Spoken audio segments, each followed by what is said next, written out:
we're here tonight were written by men held in the United States Detention Center in Guantanamo Bay, Cuba. Like all the prisoners in Guantanamo, the poets are Muslim. A number have been released to their home countries. But most are enduring their 6th year of captivity in near total isolation. In prison, without charge, trial, are the most fundamental protections of the Geneva Conventions. Their poems, all written inside the wire, were composed with little expectation of ever reaching an audience beyond a small circle of their fellow prisoners. Decades ago, when I was living in exile and my country, Chile, was being devastated by a dictatorship, I met a woman who had been arrested by agents of Pinochet's secret police and then tortured endlessly in a cellar in Santiago. It was poetry, she told me that day in Paris, which allowed her to survive. In the fierce darkness of her ordeal, she repeated to herself the verses sent from some dead poet, she said, as a way of differentiating herself from the men who were treating her body like an object, like a piece of meat. That was how she protected her besieged identity.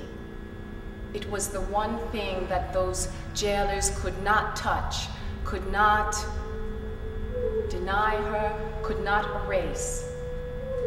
Just some words, some precarious, almost evanescent words from the past as a defense against what seemed an eternity of pain and humiliation.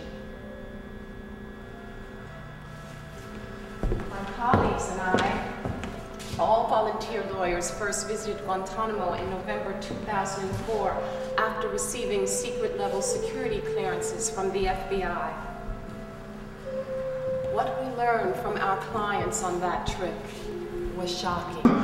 Mohammed El-Gharani, a 13-year-old Chadian national raised in Saudi Arabia, arrived in Pakistan to learn English and to study information technology when he was imprisoned by Pakistani police.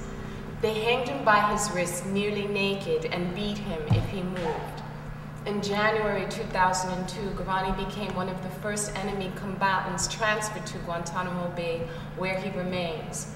As many as 29 juveniles, including Gharani, are being detained at Guantanamo in violation of international law.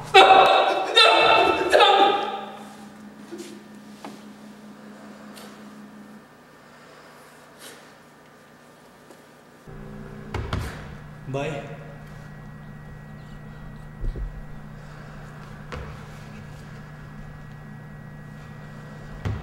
Bye. Bye. Bye. Bye. First poem of my life. Move it cautiously in the land of those who speak no Arabic, even if they gave you oaths, bound by oaths. Their aim is to worship petty cash and for to break our vows. I came to their land to pursue an education and saw such malice among them. They surrounded the mosques, weapons drawn as if they were in a field of war.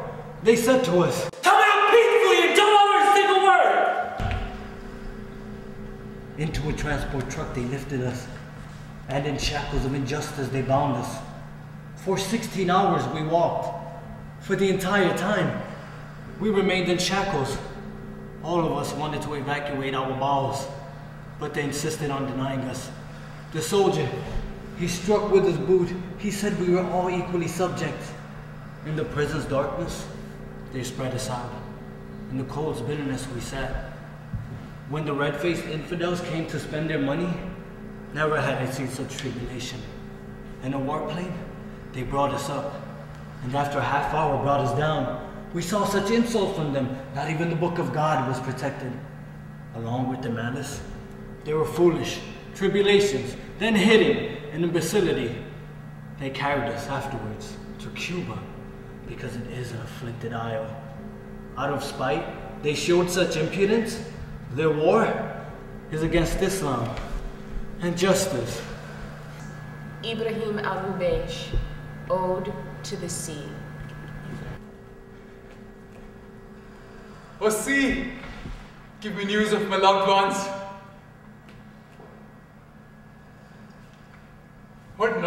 chains of the faithless, I would have dived into you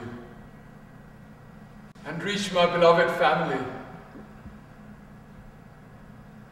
or perished in your arms. Your beaches are sadness, captivity, pain and injustice.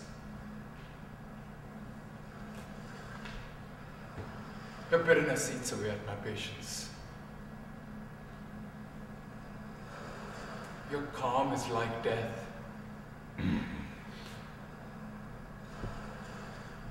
Your sweeping waves are strange.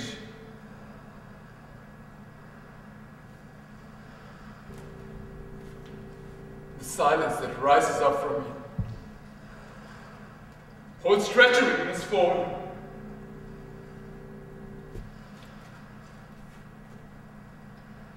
Your stillness will kill the captain if it persists, and the navigator will drown in your waves.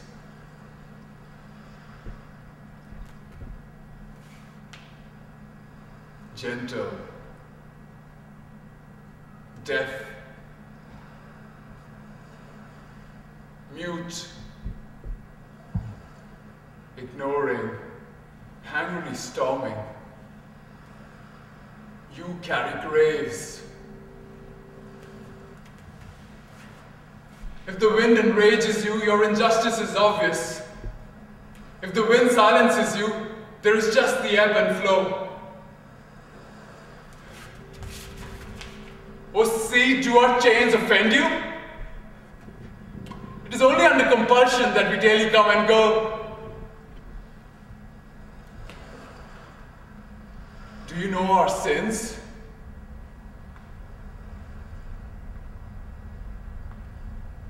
Do you understand we were cast into this gloom?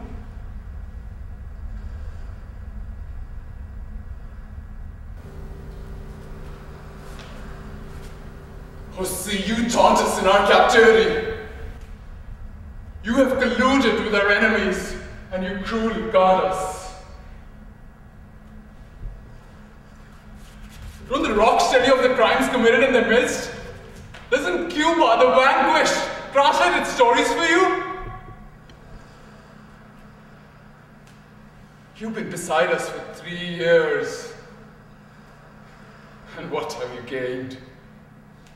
Boats of poetry on the sea, a buried flame in a burning heart.